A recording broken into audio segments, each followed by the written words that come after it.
जय हिंद प्यारे साथियों, मिशन वर्दी चैनल में आप सभी लोगों का हार्दिक स्वागत है। उम्मीद करता हूँ आप सभी लोग अच्छे होंगे, स्वस्थ होंगे और पढ़ाई में व्यस्त होंगे। मैं सुशांत रावत आप सभी को हिंदी पढ़ाऊँगा। जैसा कि कल मैं हिंदी का सिलेबस लेके आया था, आप सभी लोगों ने उस वीडियो को बहुत प्यार दिया, उसके लिए बहुत बहुत धन्यवाद। आशा करता हूँ आप अपना भरोसा मिशन वर्दी चैनल पर ऐसे ही बनाए रखेंगे। तो दोस्तों चलिए आपके लिए 2 लाइनें। शिक्षा कभी संयोग से प्राप्त नहीं होती, ये प्राप्त होती है तो कठिन परिश्रम और लगन से। तो आप भी दोस्तों कठिन परिश्रम और लगन के साथ मेहनत करते रहिए, आपको भी ज़रूर सफलता प्राप्त होगी। चलिए दोस्तों अब हम देखते हैं अपनी क्लास का चैप्टर 1। आज हमारी क्लास 1 है और हमारी क्लास का चैप्टर भी 1 है। और दोस्तों एक बात मैं बता देना चाह रहा हूँ कि टेलीग्राम पर PDF आपको क्लास ख़त्म होने के बाद मिल जाया करेगी। तो दोस्तों चलिए चैप्टर मैं आपको बता देता हूँ कौन सा है। हिंदी भाषा का सामान्य परिचय व बोलियाँ। अब दोस्तों हम देखेंगे हिंदी भाषा की उत्पत्ति कैसे हुई। तो हिंदी भाषा की जो उत्पत्ति है वो अपभ्रंश से हुई और अपभ्रंश को हिंदी भाषा की जननी कहा जाता है, ये आपको याद रखना है। और दोस्तों अपभ्रंश की उत्पत्ति कहाँ से हुई? तो अपभ्रंश की उत्पत्ति होती है संस्कृत से। संस्कृत से फिर होती है पाली की, पाली से फिर होती है प्राकृत की, प्राकृत से फिर होती है दोस्तों अपभ्रंश की,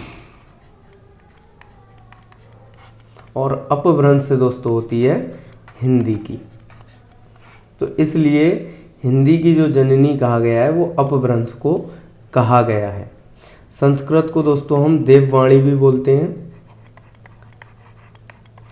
पाली को बौद्धों की भाषा बोलते हैं और प्राकृत को जैनों की भाषा बोलते हैं।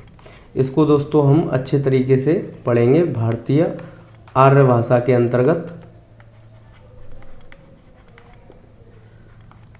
जो हमारा आगे चैप्टर में आएगा। तो चलिए दोस्तों अब हम देखेंगे भाषा क्या होती है। भाषा दोस्तों हमारे होती है, हम लोग अपने भावों, विचारों और भावनाओं को व्यक्त करते हैं, वही भाषा होती है। या हम ऐसे भी कह सकते हैं कि शब्दों के सार्थक समूह को भाषा कहते हैं, ठीक है ना।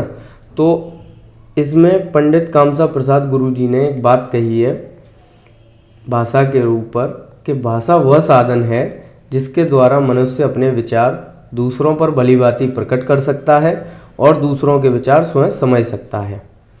पंडित कामता प्रसाद गुरु जी एक साहित्यकार थे, प्रसिद्ध साहित्यकार थे, और इनकी कुछ इम्पोर्टेंट रचनाएं हैं।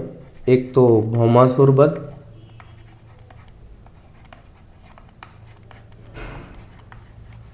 दूसरी है दोस्तों विनय पचासा।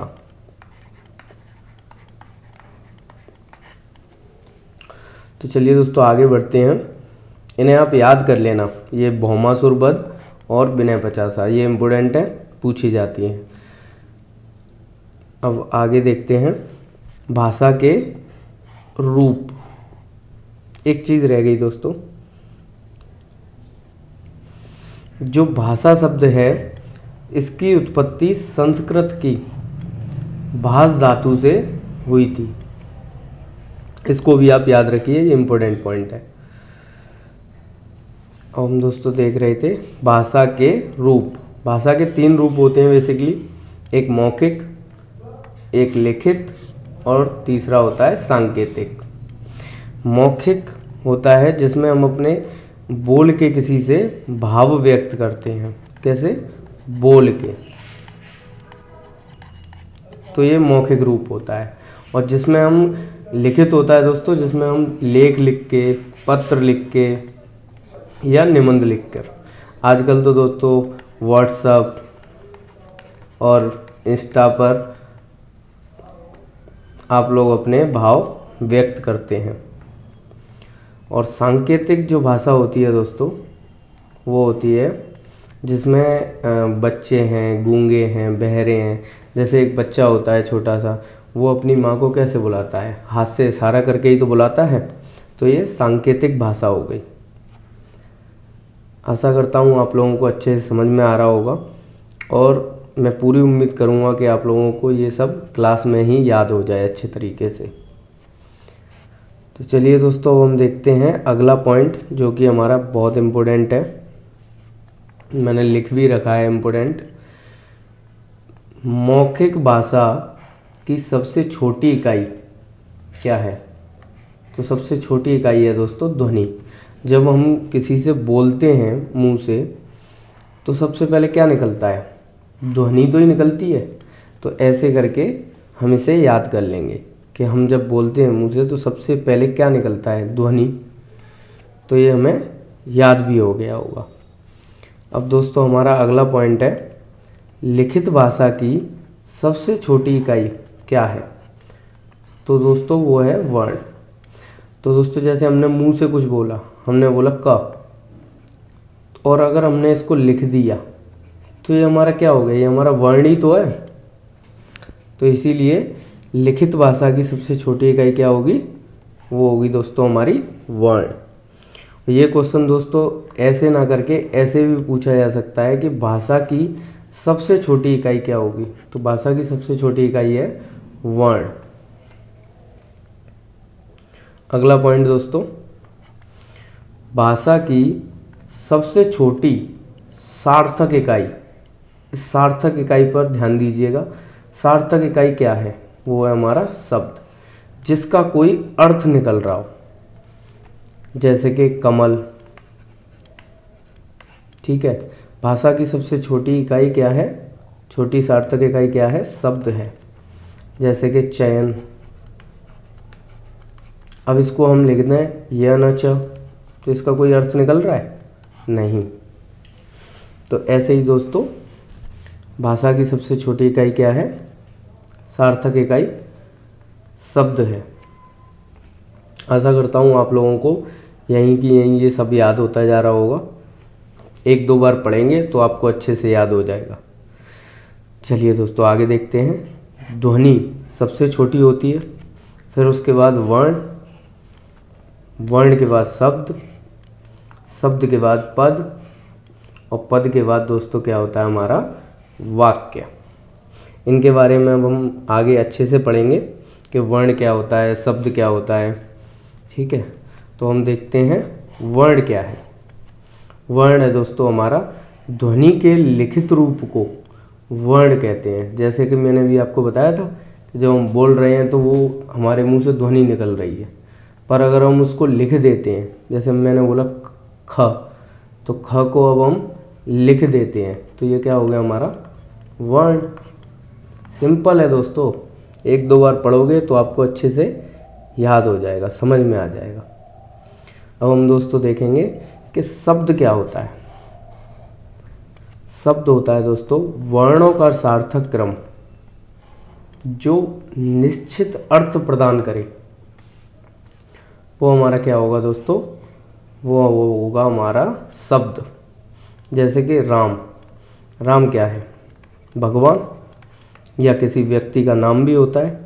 तो ये अर्थ आ रहा है ना इसमें, तो ये हमारा क्या हो जाएगा दोस्तों? शब्द हो जाएगा। जैसे मैं लिख दूँ श्याम, तो ये क्या है हमारा? इसका कोई ना कोई अर्थ है ना, ये भी भगवान ही है। हम पहचान रहे हैं ना कि श्याम का अर्थ क्या है? भगवान। तो ये शब्द है।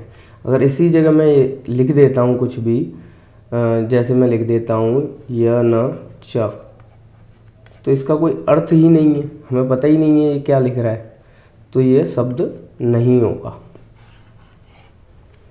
आशा करता हूँ दोस्तों आपको अच्छे से समझ में आ रहा होगा। मैं अपना बेस्ट देने की कोशिश कर रहा हूँ और आप भी अच्छे से पढ़िए, आपको ज़रूर समझ में आएगा। अब दोस्तों हम देखेंगे पद क्या होता है। जो शब्द वाक्य में प्रयुक्त होता है तो उसे पद कहते हैं। होता ये शब्द ही है, पर अगर ये वाक्य में प्रयुक्त हो जाता है शब्द तो उसे हम क्या कहते हैं? पद। जैसे कि रोहित क्रिकेट खेलता है, तो ये हमारा क्या है? ये है दोस्तों हमारा वाक्य। और ये क्या है? वैसे तो शब्द है, पर अगर ये वाक्य में प्रयुक्त हो रहा है तो हम इसे क्या कहेंगे? हम इसको पद कहेंगे। क्रिकेट को भी हम क्या कहेंगे? पद। खेलता है को भी हम क्या कहेंगे?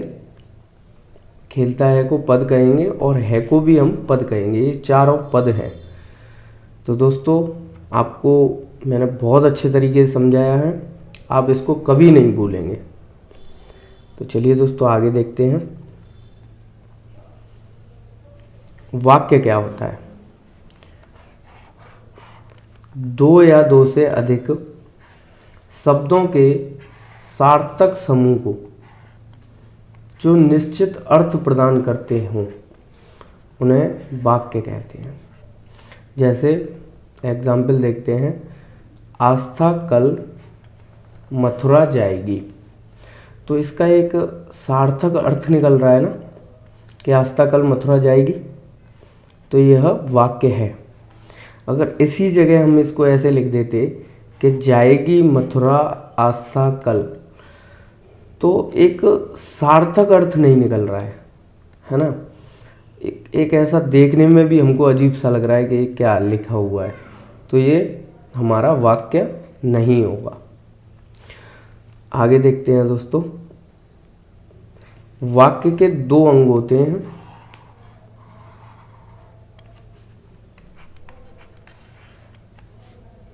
एक होता है दोस्तों उद्देश्य, एक होता है विधेय। इनको हम अच्छे से जानेंगे, पूछ लिए जाते हैं। तो पहले देखते हैं उद्देश्य। वाक्य में जिसके बारे में कुछ कहा जाता है उसे उद्देश्य कहते हैं। जैसे एग्जाम्पल देखते हैं, राहुल अच्छा लड़का है। तो अच्छा लड़का कौन है? राहुल ही तो है। तो ये क्या होगा दोस्तों? उद्देश्य। ऐसे ही अभय परीक्षा हॉल में बैठा है। तो परीक्षा हॉल में कौन बैठा है? परीक्षा हॉल में अभय ही तो बैठा है। तो ये क्या होगा हमारा? ये भी हमारा उद्देश्य होगा। अब हम दोस्तों देखते हैं विधेय क्या होता है। विधेय हमारा होता है दोस्तों उद्देश्य के बारे में जो कुछ कहा जाए उसे विधेय कहते हैं। जैसे हमारा इसमें क्या है? राम क्या है? राम हमारा इसमें है उद्देश्य। तो उद्देश्य के बारे में क्या कहा गया है कि रावण को मारा। तो ये हमारा क्या होगा दोस्तों? ये हमारा होगा विधेय। आशा करता हूँ आपको समझ में आ रहा होगा। ऐसे ही राहुल अच्छा लड़का है।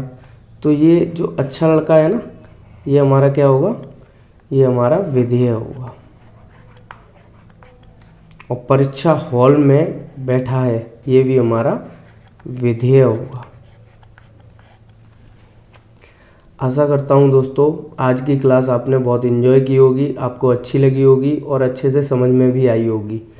अगर आपको कोई भी डाउट हो इस क्लास को लेके तो मुझे इस वीडियो के कमेंट सेशन में कमेंट करें। और अगर वीडियो आपको अच्छी लगी हो तो इस वीडियो को लाइक करें, शेयर करें और चैनल को सब्सक्राइब करें। जय हिंद, मिलते हैं अगली वीडियो में।